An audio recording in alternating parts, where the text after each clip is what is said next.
I bought an old BMW at an auction for $50. But the next day, while cleaning, I accidentally found an envelope under the mat with $500,000 in cash and a note. When I read the first line, my hands started shaking. Good day, dear listeners. It's Maria again. I'm glad you're here with me. Please subscribe to my channel and like this video. And also, let me know in the comments which city you're listening from. That way, I can see how far my story has traveled. My life before that Sunday morning was the kind of quiet that follows a storm. Not peaceful, just exhausted. 2 years had passed since the divorce, and I still hadn't fully figured out what starting over looked like at 43. My name is Sarah Mitchell, and I live in Tucson, Arizona, in a beige house on a street full of other beige houses, the kind of neighborhood where everyone keeps their yards neat, but their problems hidden. I work as a bookkeeper for a small property management firm downtown. It pays the bills, barely, but it's steady. I have a 16-year-old daughter named Emma, who has her father's stubborn jaw and, thank God, my common sense. The divorce had been clean in legal terms and devastating in every other way. My ex-husband, Greg, had walked out with his personal trainer and a new personality, leaving me with the mortgage, the dog, and approximately $47,000 in shared credit card debt that took a lawyer and 14 months to untangle. I drove a 2008 Honda Civic with nearly 200,000 miles on it. The air conditioning had stopped working the previous July, in Tucson, in July. So when my coworker Patrice mentioned that Pima County was holding a vehicle auction on Saturday, estate cars, impounds, the occasional seized fleet vehicle, I told myself I'd just go look. No commitments, just look. I went and I looked, and I left with a 2003 BMW 530i for $50. I still can't fully explain what possessed me to bid. It was silver, or had been, once. The paint was oxidized in patches, and one of the rear quarter panels had a crease the size of my forearm. The interior smelled like old paper and something faintly floral, like a grandmother's closet. The listing said it had been part of an estate. Ownership transferred to Pima County after the deceased had no surviving spouse and the estate had gone through probate. The minimum bid was $50. I raised my hand. No one else did. I drove it home that Saturday evening with Emma following me in the Civic, both of us going no faster than 40 because I wasn't sure how the brakes felt. That night, I sat in the driveway for a moment after Emma went inside, running my hands along the steering wheel, thinking about the person who had owned this car before me. Someone had lived a whole life, and now their car belonged to me for the price of a restaurant dinner. On Sunday morning, I decided to clean it before taking it to a mechanic on Monday. I started with the front seats, then the dashboard, then I pulled the floor mats. I remember thinking the carpet underneath was in surprisingly good shape. I lifted the rear passenger mat and something shifted. A weight, a thickness beneath the mat that didn't feel like carpet padding. I remember stopping completely, the way your body sometimes knows something before your brain catches up. I peeled the mat back fully. Beneath it, taped flat against the floor with several strips of gray duct tape, was a manila envelope, thick. The kind of thick that has heft to it that makes your hands feel different the second you pick it up.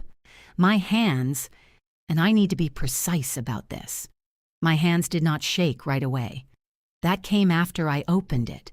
Inside the envelope was cash. Banded stacks of $100 bills, packed so tightly the envelope had lost its shape from the pressure. And on top of the first stack of bills, folded twice, was a handwritten note on plain white paper. I unfolded it. The handwriting was shaky and slow, the way elderly people write when their fingers no longer cooperate. But each letter was deliberate, pressed hard into the paper, as if the person writing it understood that these words might be the most important they ever put down. The first line read, "If you are reading this, I am already gone, and my son has taken everything else." That was when my hands began to shake. I sat on the concrete floor of my garage, the envelope in my lap, surrounded by cleaning rags and a half-empty bottle of upholstery spray, and I read those words 3 more times. The morning sun was already pressing through the open garage door and heating the back of my neck. Somewhere down the street, a lawnmower started up. Emma was inside watching something on her laptop. The world outside was completely, absurdly normal, and I was sitting in the middle of something I did not yet understand, holding what felt like someone else's entire life savings in my lap, reading a dead man's plea for help. I did not call 911. Not yet. First, I needed to read the rest of the note. I read the note 3 times before I trusted myself to process it. It was written by a man named Edward Harmon. He was 74 years old when he wrote it. He stated his age, as if he understood he might never be identified by anything else. He had lived in Tucson for 31 years. He had been a civil engineer, retired. He had one son, Marcus Harmon, 52, who lived in Scottsdale. The note was not long. It was 3 paragraphs, written in that slow, deliberate hand, and every sentence was precise in the way that only people with something urgent to communicate can manage. Edward wrote that over the course of the last 4 years of his life, Marcus had systematically taken control of his finances. It had started small. Edward had had a mild stroke in 2019, and Marcus had offered to help manage the bills. Then came the power of attorney, then a second power of attorney, broader than the first, that Edward said he had signed without fully understanding its scope. Then the joint accounts, then the accounts that were no longer joint. By the time Edward understood what was happening, his pension checks were being deposited into accounts he couldn't access. His own savings, $420,000 accumulated over a lifetime of careful work, had been transferred. When he confronted Marcus, Marcus told him he was confused, that the stroke had affected his memory, that he should rest and not worry about things he didn't understand anymore. "I was not confused," Edward had written. "I knew exactly what was happening. But I was 73 years old, and my son controlled my bank accounts and my doctors and my ride to the grocery store." He had managed to save the cash, $500,000, over the course of 18 months, taking out small amounts from an account Marcus had overlooked or considered too small to monitor. He had hidden it in the car, which Marcus did not know he still had, a car registered years ago under a slight clerical variation of his name that had never been corrected. It was, Edward wrote, the only asset Marcus had not yet found. The final paragraph was addressed to whoever found the note. He wrote that he had a granddaughter. Her name was Lily. She was 19 years old, Marcus's daughter from his first marriage. Marcus and Lily's mother had divorced bitterly when Lily was 7, and Marcus had, over the years, done everything in his power to exclude Lily from his life and from any inheritance she might otherwise have received. Edward had loved Lily fiercely. He had watched Marcus freeze her out and done nothing, and it was one of the 2 great regrets of his life. The other great regret, he wrote, was waiting too long. "Please," the note ended, "find Lily. Give her what I could not give her while I was living. Her last name is Reyes. Her mother remarried, Lily Reyes. She was attending Pima Community College as of last year. Tell her her grandfather loved her. And I am sorry it took me this long to be brave." I sat in that garage for a long time after I finished reading. Then I counted the money. It took me 40 minutes counting twice to confirm the amount. $520,000. Not 500,000, 520. Edward had managed slightly more than he thought. I sat there with $500,000 spread across my garage floor on a Sunday morning in Tucson, and I thought about what kind of woman I was. That sounds dramatic, but it is the honest truth about what passed through my mind, because the realistic options were right there in front of me, perfectly clear. I could call the police and report the find. I could simply keep the money and say nothing. I had purchased the car legally, after all. I could contact the county and return the vehicle. I could try to find Lily Reyes on my own. What I did not consider, not for a single second, was handing the money to Marcus Harmon. I had been a bookkeeper for 16 years. I understood numbers, and I understood what they revealed about people. And what the numbers in Edward's note revealed was a man who had spent 4 years being slowly suffocated by his own son, who had summoned the last of his independence and cunning to leave behind one final act of love, and who had trusted a stranger to carry it out because he had no one else left to trust. I took a breath. I photographed every bill, every band, every stack. I photographed the note, all 3 paragraphs. I photographed the envelope, the duct tape strips, the floor of the car. I did this methodically, the way I do month-end reconciliations, because documentation is everything, and I knew even then that whatever came next was going to require proof. Then I put the money back in the envelope, carried it inside, and locked it in the fireproof safe in my closet where I keep Emma's birth certificate and our passports. My plan, in those first hours, was simple and in 3 parts. Find out exactly who Edward Harmon was and what the law said about the money I had found. Find Lily Reyes, and do whatever was necessary to make sure Marcus Harmon never saw a dollar of it. I had no idea yet how hard that 3rd part was going to be. Monday morning, I called in sick to work for the first time in 3 years. I sat at my kitchen table with my laptop, a legal pad, and a cup of coffee that went cold before I touched it, and I started pulling threads. Edward Harmon was easy enough to find. His obituary had run in the Arizona Daily Star 4 months earlier, a brief, oddly sparse notice for a man who had lived 74 years. It listed his profession, his years in Tucson, and one surviving family member, his son, Marcus Harmon of Scottsdale. There was no mention of a granddaughter. I stared at that omission for a long moment. Marcus had written the obituary. Of course he had. The probate records were public. I had accessed probate records dozens of times in my work. Property management involves a fair amount of estate accounting, and I knew exactly where to look. Edward's estate had gone through Pima County Superior Court. The primary asset listed was the house, which had apparently been transferred into Marcus's name via that broad power of attorney 2 years before Edward's death, so it hadn't even technically been part of the estate. The car, the BMW, was listed as a miscellaneous asset, value estimated at $800. No one had contested the probate. It had all moved very quickly and very cleanly. Too cleanly, I thought. This is what financial abuse looks like when it's done carefully. There's no mess. There's nothing to contest because everything had already been taken before the death. I found Marcus Harmon without much effort.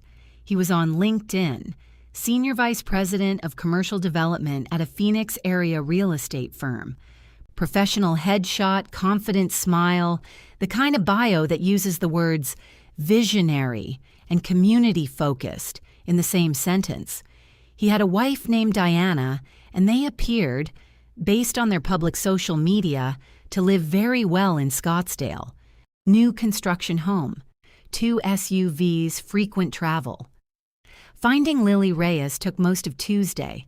I searched Pima Community College's public information, which of course revealed nothing about individual students. I tried social media. There were 11 Lily Reyeses in Arizona on various platforms. I worked through them methodically. Ages, photos, locations, and on the 8th profile, I found her. She was 20 years old. In her profile photo, she was smiling at the camera with the slightly tired expression of someone working 2 jobs, and something about her eyes reminded me of the handwriting in Edward's note, careful and a little sad. Her most recent post was about picking up an extra shift at a diner on Speedway Boulevard. She was 6 miles from where I was sitting. I did not contact her yet. I needed legal advice first, and I needed it from someone who wouldn't talk. On Wednesday, I called Janet Okafor. Janet was a friend from my divorce proceedings. Not my own attorney, but a friend of my attorney who specialized in estate law and elder financial abuse. We had met at a professional mixer 2 years ago and stayed in loose touch. I trusted her instinctively, the way you trust people who ask the right questions without making you feel interrogated. I told Janet everything. She listened without interrupting. There was a long silence when I finished. "Sarah," she said, "you need to come into my office. Today, if possible." We met that afternoon. I brought the photographs on my phone, and after Janet signed a brief confidentiality agreement I'd drafted myself, old bookkeeper habit, I showed her the note. Janet read it twice. Then she looked up at me over her reading glasses. "The money," she said, "is almost certainly legally yours. You purchased the vehicle. The vehicle contained the funds. There's case law on this going back decades. Finder's law is complicated, but generally favors the purchaser in a situation like this, especially with a documented sale." "Almost certainly," I repeated. "The complication," Janet said carefully, "is Marcus. If he decides to challenge your ownership of the vehicle itself, argue some defect in the auction process, dispute the title, he creates enough legal noise to tie this up for years. He doesn't have to win. He just has to make it expensive and exhausting." "And the granddaughter? Lily?" Janet set down the note. "That's where it gets interesting. If Marcus used financial power of attorney to drain Edward's accounts improperly, if those transfers can be shown to have violated his fiduciary duty as power of attorney holder, then there may be civil and criminal exposure for Marcus. The money in the car is one thing, but what he did to Edward is another thing entirely." She paused. "Do you have any documentation of the account transfers?" I didn't, not yet. But 3 days later, I did. I had remembered something from the probate filing, a reference to Edward's bank, a local credit union. On a long shot, I called the credit union's Elder Financial Abuse Reporting Line, which is a federally mandated service. I explained that I had information related to a recently deceased account holder and potential financial abuse. They transferred me to a compliance officer. I wasn't expecting much. I got more than I bargained for. The compliance officer, carefully, legally, without specifying details, confirmed that Edward Harmon's account had been flagged internally 18 months before his death. A report had been filed with Adult Protective Services. A PS had investigated and closed the case after Marcus provided documentation and spoke with investigators. The case was closed, but the flag was still there, on record, because flags don't disappear even when cases do. I sat in my car in the credit union parking lot after that call and felt the shape of the thing shift around me. Marcus hadn't just taken money. He had been investigated. He had managed to talk his way out of it. And he thought it was over. It wasn't over. Janet filed the civil action on a Thursday. The claim was twofold: a declaratory judgment confirming my legal ownership of the BMW and its contents, and a separate elder financial abuse complaint on behalf of Edward Harmon's estate, naming Marcus Harmon as the respondent. Janet had also contacted the Pima County Attorney's Office to share the APS flag information, which technically required a report from a mandated source, but which Janet knew how to route through channels that would land on the right desk. "We are planting seeds," Janet told me. "Some of them will grow, some won't, but you plant all of them." I had also, the day before the filing, driven to the diner on Speedway Boulevard. It was a Tuesday evening, almost 7 o'clock, and the place was doing moderate dinner business. I sat in a booth and ordered coffee and pie I didn't eat, and I waited until a girl with dark hair and tired eyes came to refill my cup. "Lily?" I said. She looked at me the way strangers look at each other when they don't understand why their name has just been spoken. Careful, slightly guarded. "I knew your grandfather," I said, which wasn't quite true, but it was the only door I had. "I bought his car. He left something for you." I won't write out the full conversation we had because parts of it belong only to Lily, but I will say that she cried very quietly in the back booth of that diner, reading the words her grandfather had written, and that she kept one hand pressed flat on the paper the entire time, as if she needed to feel the texture of it to believe it was real. I told her I was working with a lawyer. I told her to be patient and to trust the process. I told her not to contact Marcus under any circumstances. She nodded. She already knew instinctively that Marcus was the danger. The civil filing became public record on Friday morning. By Friday afternoon, Marcus Harmon had called my cell phone 4 times. I didn't answer. I didn't need to answer to understand the tone. The first voicemail was controlled, professional, almost pleasant. The second was less so. By the third, the pleasantness had dropped away entirely, and what was left beneath it was cold and flat and specific. "Ms. Mitchell," Marcus said in that third message, "you have made a significant error in judgment, and I want to give you the opportunity to correct it before things become considerably more difficult for you. Call me back. Today." I forwarded all 4 messages to Janet. He didn't stop at voicemails. On Saturday morning, a black Mercedes SUV parked in front of my house. Marcus Harmon got out.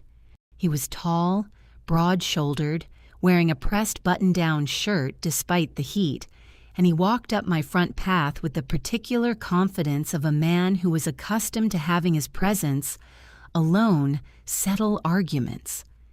I watched him from the window for a moment before I opened the door. I kept the screen door latched.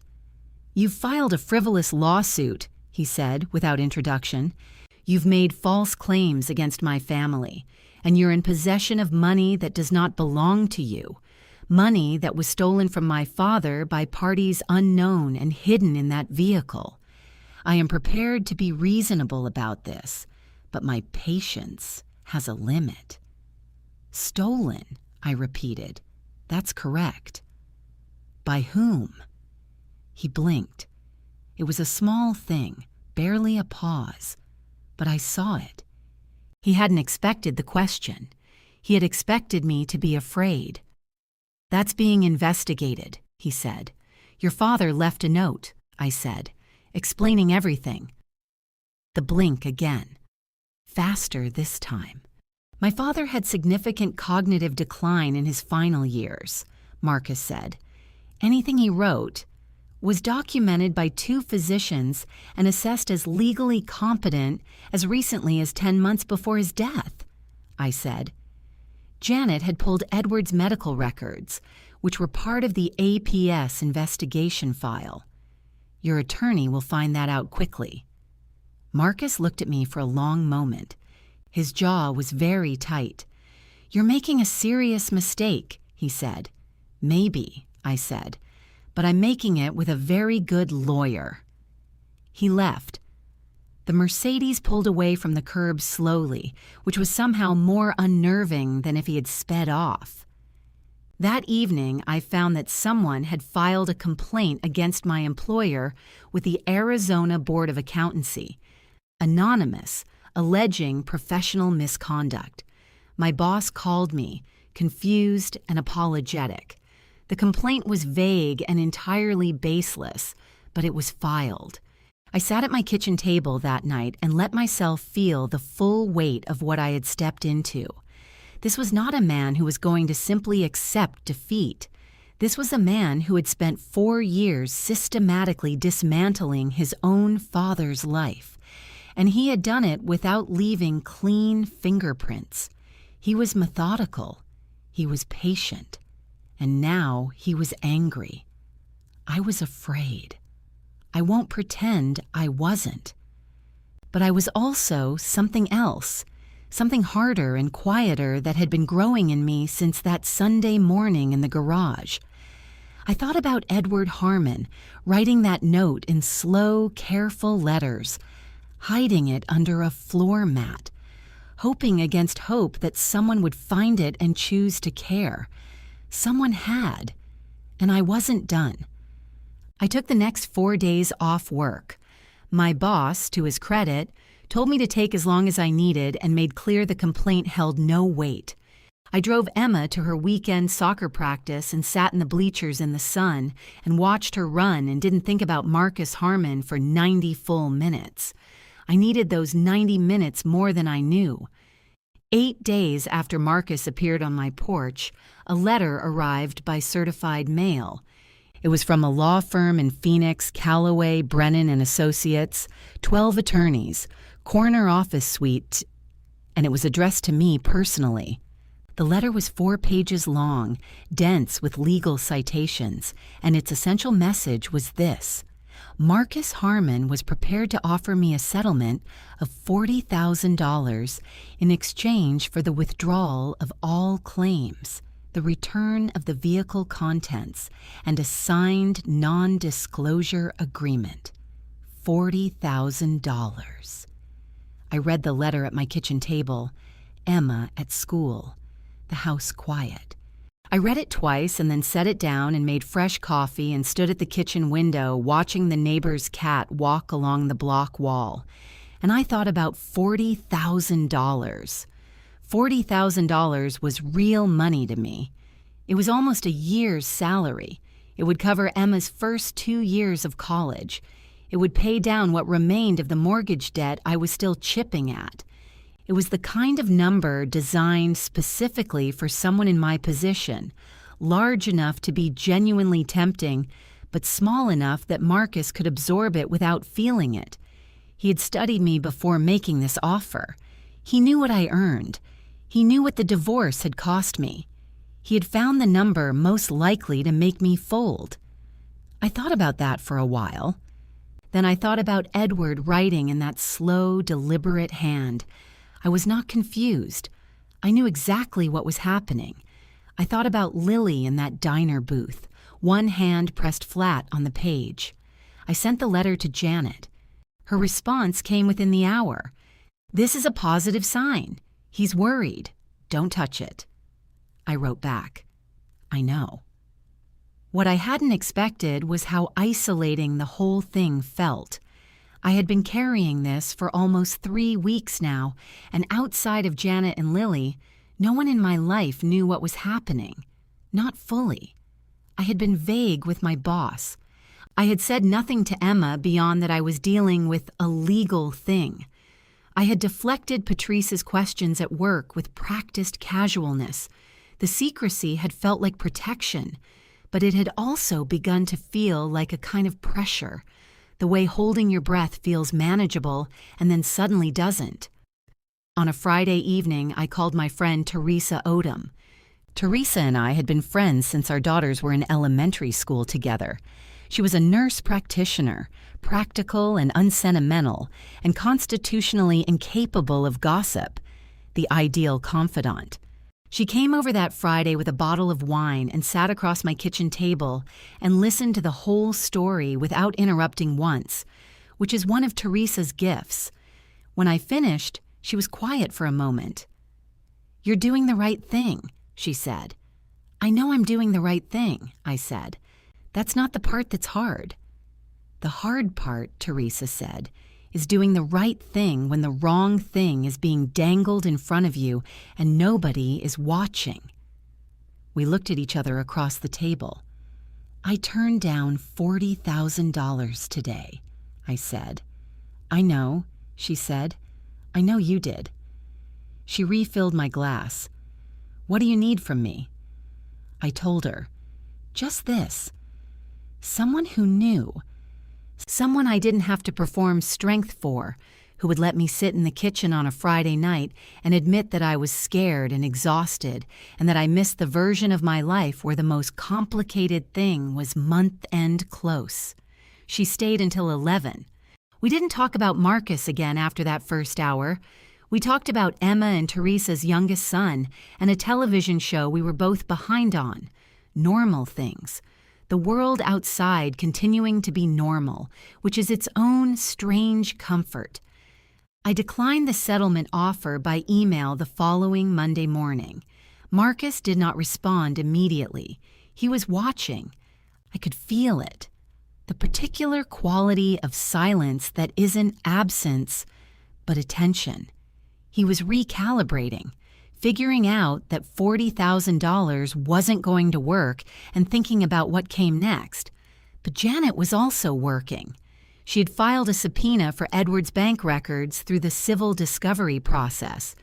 She had been in contact with an investigator from the Pima County Attorney's Office who had taken a renewed interest in the old APS complaint.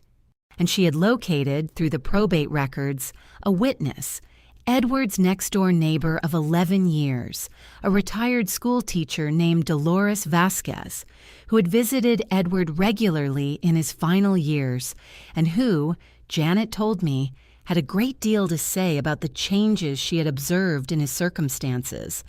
And in Marcus's visits, the shape of the thing was coming into focus. I just needed to hold my position a little longer. They came on a Saturday afternoon, both of them. Marcus and his wife, Diana, whom I had seen only in social media photos, always holding a glass of something expensive and smiling the smile of someone performing contentment for an audience. In person, she was carefully put together, blonde highlights, soft pink blouse, the kind of effortful casualness that takes real money to maintain. She carried a small orchid in a pot, the kind of thing you bring when you want to signal peaceful intentions. I had been warned, sort of. Marcus had texted Janet's office Friday afternoon requesting an informal, off-record conversation with me. Janet had called me immediately. "You don't have to do this," she said. "In fact, I recommend you don't." I had thought about it overnight. I called her back in the morning. "I want to see them," I told her. "I want to see exactly what they're going to do." "Sarah, I'll record it. Everything is two-party consent in Arizona, but I am a party." A pause. "Fine," Janet said, "but Emma shouldn't be home." Emma was at her friend Kayla's house when the silver Mercedes pulled up. I set my phone to record, placed it face down on the kitchen counter, and opened the door before Marcus could knock. Diana went first. That was strategic. I understood it immediately. She stepped forward with the orchid and a gentle, practiced smile and said, "Sarah, thank you so much for seeing us. I know this whole situation has been so stressful for everyone." She set the orchid on my porch railing. "We're not here to fight. We truly aren't." I said nothing. I held the door open and let them into the living room. Marcus sat on the couch. Diana sat beside him, angled slightly forward, positioned to be the softer voice, the human face of the operation. He let her lead. "We understand," Diana said, "that you found something unexpected in that car, and honestly, from your perspective, I'm sure it seemed like a windfall. Anyone would have been confused. We're not judging you for that. We're not judging you." I noted the framing. I was the confused woman who needed their magnanimous understanding. But you have to appreciate, she continued, that money was my father-in-law's, Edward's. And he wasn't well, Sarah. In his last couple of years, he was really struggling. Marcus tried so hard to help him. She glanced at Marcus, who nodded with calibrated sorrow. But Edward had paranoid episodes.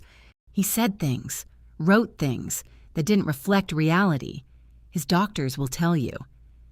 I've spoken with his doctors, I said pleasantly. A small hesitation.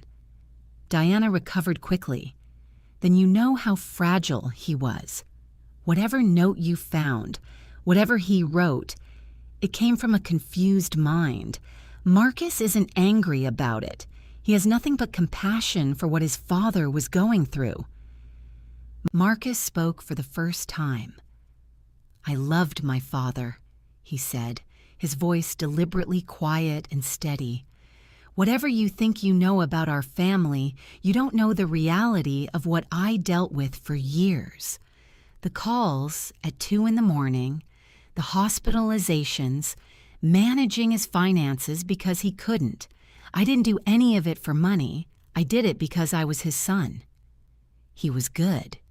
He was genuinely good.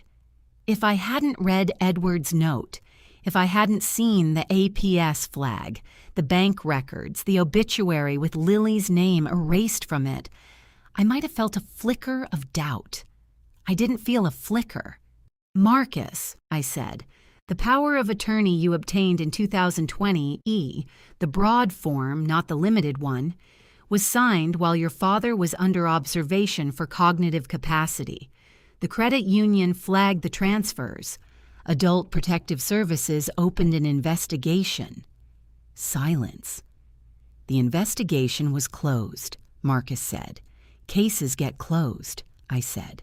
Records don't disappear. Something changed in the room.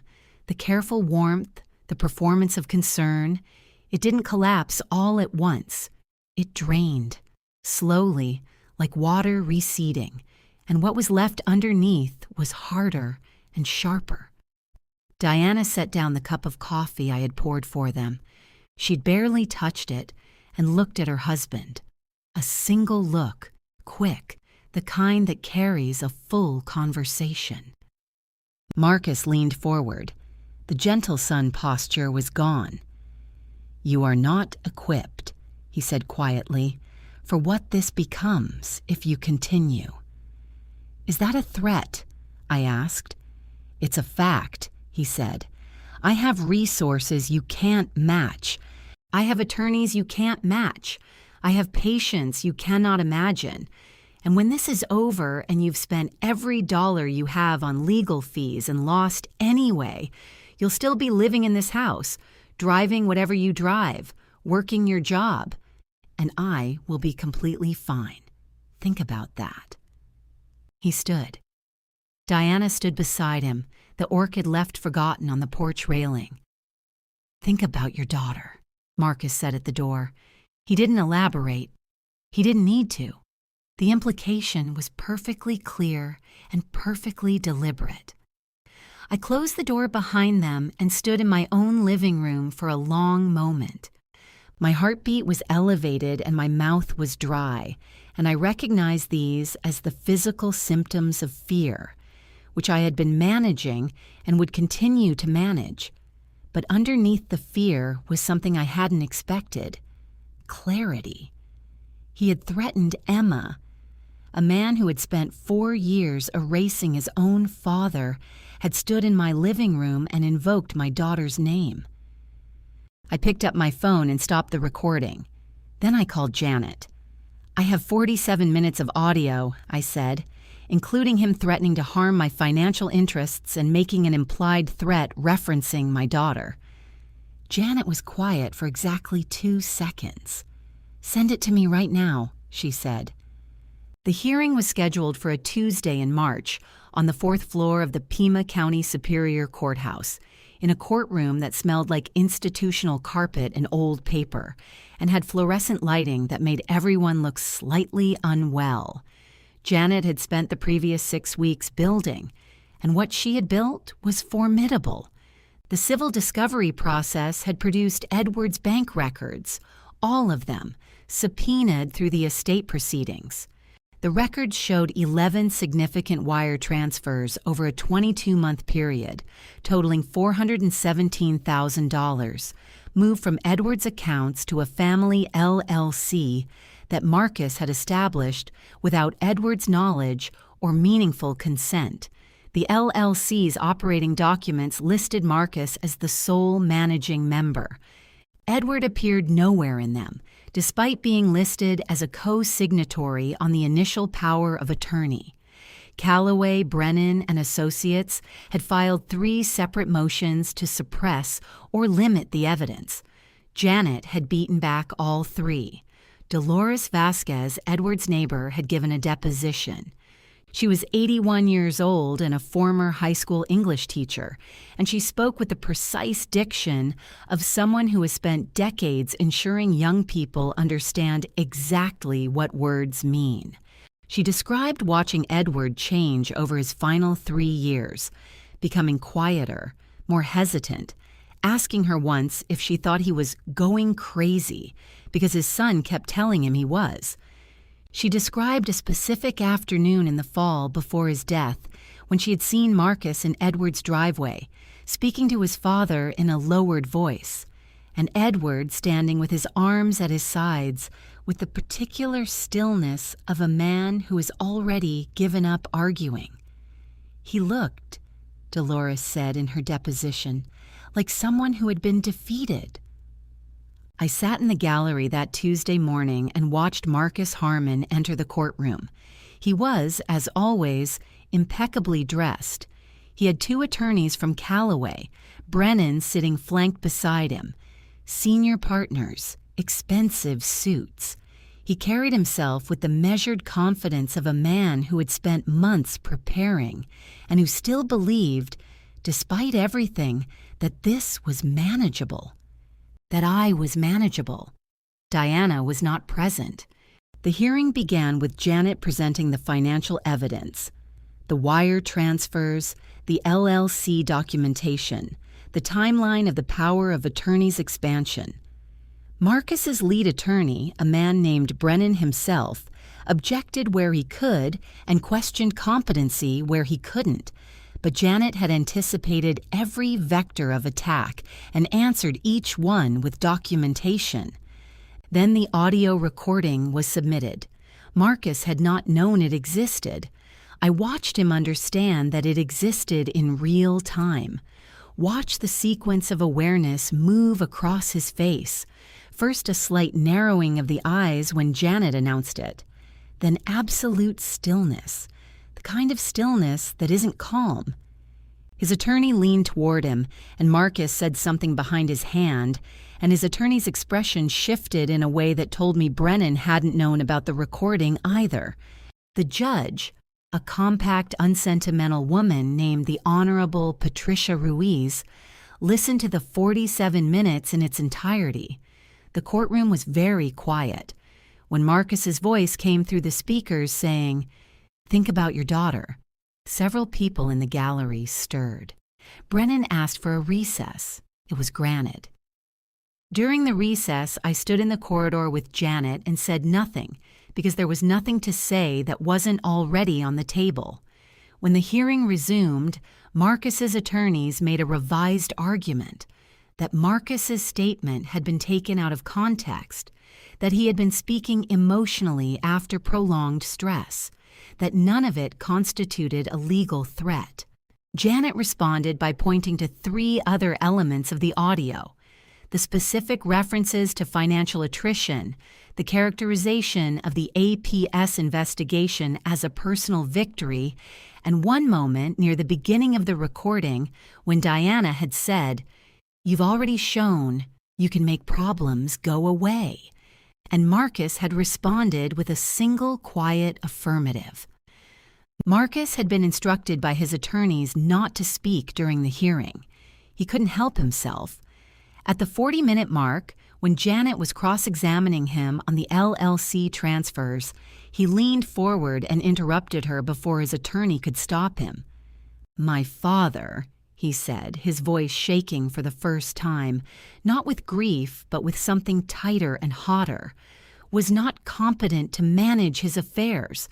What I did was necessary. Nobody understood what I was dealing with. Nobody." "Mr. Harmon," Judge Ruiz said, "was there. I was there, alone. For 4 years, I was the only person. Mr. Harmon." The judge's voice did not rise. It simply became a different kind of quiet. "You will stop speaking."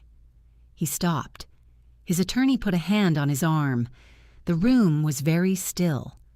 I looked at Marcus Harmon in that stillness, and I thought, he believed it. Some part of him actually believed his own story. That was perhaps the most frightening thing I had understood about him in all these months. He hadn't simply been a predator with a plan. He had built a narrative in which he was the heroic, suffering son, and the money he had taken was a reasonable compensation for his sacrifice. He had told that story so many times he had started to believe it. And then a recorded room had played his own voice back to him, and the story had broken open, and what was underneath it was not remorse. It was fury. Judge Ruiz did not issue a final ruling that day. Civil proceedings rarely resolve in a single hearing. But before she adjourned, she made several pointed observations about the evidence presented, the nature of the APS documentation, and the implications of the recorded statements. She also referred the matter formally to the Pima County Attorney's Office for consideration of criminal elder abuse charges. As we filed out of the courtroom, Brennan pulled Marcus into a side corridor. I passed within a few feet of them. I did not look at Marcus directly, but I heard him, low and flat, saying, "How did she get the recording? How did she get the recording?" And Brennan saying nothing, because there was nothing useful to say. I walked out into the March sun with Janet and thought about Edward Harmon's handwriting, slow and deliberate and pressed hard into the paper. I was not confused. I knew exactly what was happening. Neither was I. The final civil ruling came 6 weeks later, on a Thursday afternoon. I was at my desk at work when Janet called. I stepped out into the parking lot, standing between 2 parked cars in the April heat, and listened. Judge Ruiz had ruled in my favor on the declaratory judgment. The BMW and its contents, all $520,000, were legally mine. The purchase had been valid. The find had been lawful. The money was mine. Janet kept talking, but I had stopped hearing for a moment. I stood in the parking lot with the phone pressed to my ear and the sun pressing down on my shoulders, and I thought about $50. I thought about bidding my hand and no one else bidding, and driving home slowly because I wasn't sure about the brakes. "Sarah?" Janet said. "You still with me?" "Yes," I said. "Keep going." The elder financial abuse civil claim had also proceeded favorably. The court found sufficient evidence of breach of fiduciary duty on Marcus's part, specifically in relation to the LLC transfers. It ordered the disgorgement of $417,000, the amount transferred, back into Edward's estate. Since Marcus's power of attorney had been his sole mechanism of control, and since Edward had died without a revised will, Lily Reyes, as a lineal descendant not explicitly disinherited in any valid document, had a statutory claim to a portion of the estate. It was not a simple case. It took another 4 months and 2 additional filings, but it held, and the criminal matter. The Pima County Attorney's Office had taken the referral seriously. The investigation took time. These things always do. but Marcus was indicted 7 months after the hearing on 2 counts of financial exploitation of a vulnerable adult and 1 count of fraudulent use of a power of attorney. Arizona statutes on elder financial abuse carried serious penalties, and the amounts involved put Marcus's conduct into felony territory. He pleaded not guilty and retained new counsel. Brennan had withdrawn after the indictment, presumably preferring his reputation intact. The trial would come later. But the indictment itself was the end of the story I needed to see, because an indictment meant the record was permanent. It meant Marcus Harmon's name was attached, in public records that would exist forever, to what he had done to his father. I did what Edward asked. I transferred $150,000 to Lily Reyes, not as a gift, which carried its own tax complications, but through a legal mechanism Janet constructed carefully, routing a portion through Edward's estate once it was reconstituted. Lily didn't have to fight for it. It landed in an account in her name on a Thursday morning, and she called me from the parking lot of the diner, crying so hard I could barely understand her words, and what I understood was enough. She enrolled full-time at the University of Arizona the following fall. I kept the remainder, just under $370,000, after legal fees, which were substantial, and taxes, which Janet helped me structure carefully. I put $150,000 in a college fund for Emma. I paid off the remaining mortgage. I had money left over for the first time in my adult life. I bought a used car, not a BMW. A reliable 4-year-old Subaru in a dark green I liked. I kept the BMW in the driveway for a while. I wasn't sure why. Eventually, I understood that I was keeping it because I wasn't quite ready to be done with the version of myself who had sat in that garage on a Sunday morning and decided what kind of woman she was. Eventually, I donated it to a vocational program at Pima Community College that trains automotive technicians. They fixed it up. A student drove it home at the end of the semester. I liked that very much. Marcus's trial date was set for 14 months after the indictment. I was prepared to testify.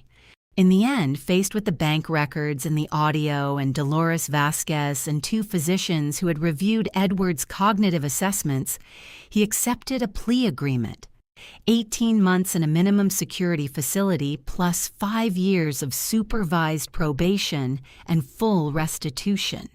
His real estate career did not survive the indictment, let alone the plea.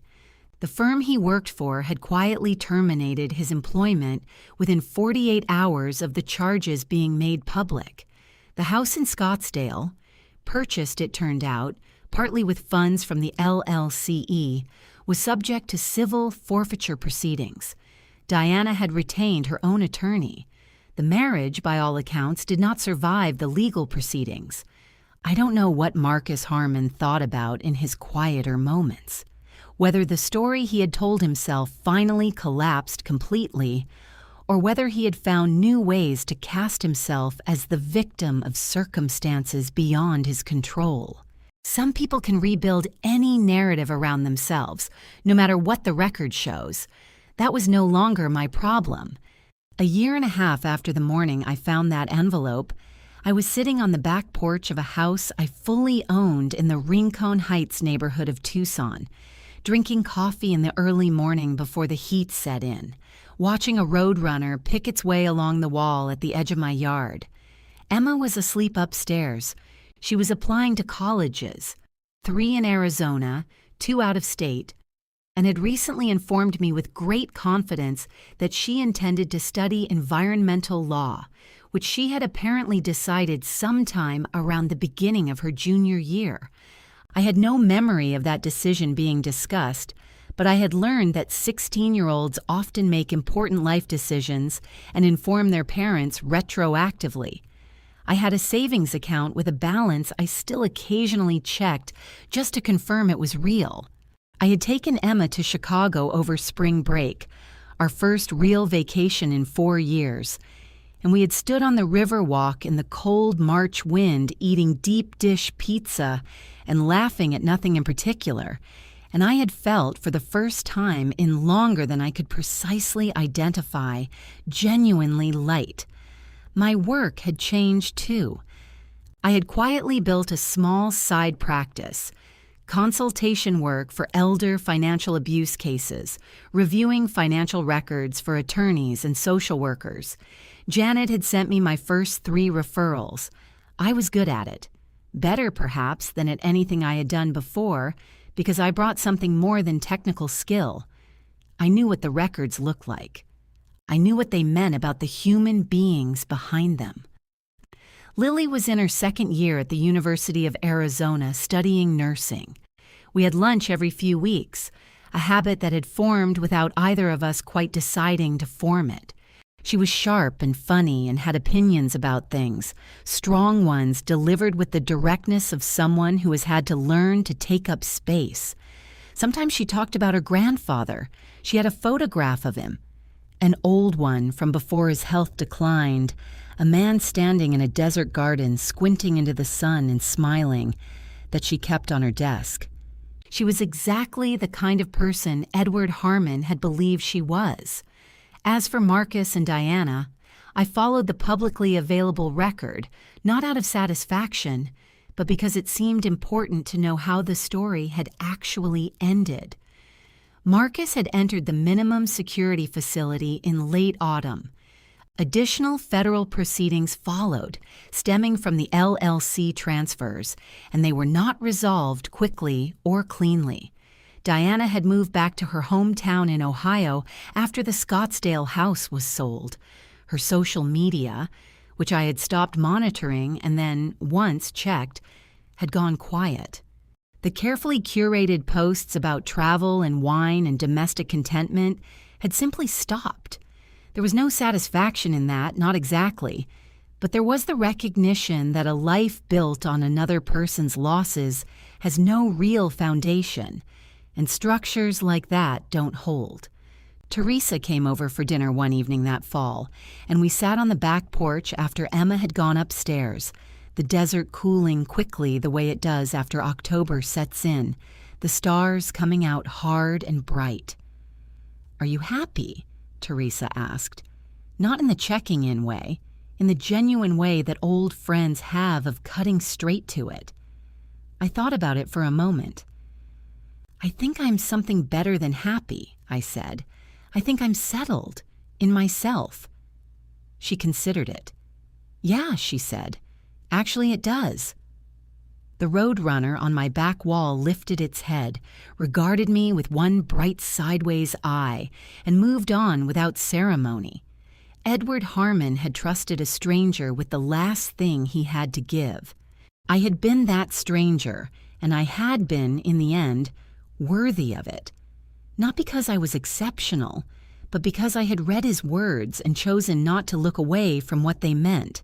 That seemed like enough. What would you have done? Think about it honestly. And if this story stayed with you, if it made you feel something, leave a comment. I read everyone. Thank you truly for listening all the way to the end.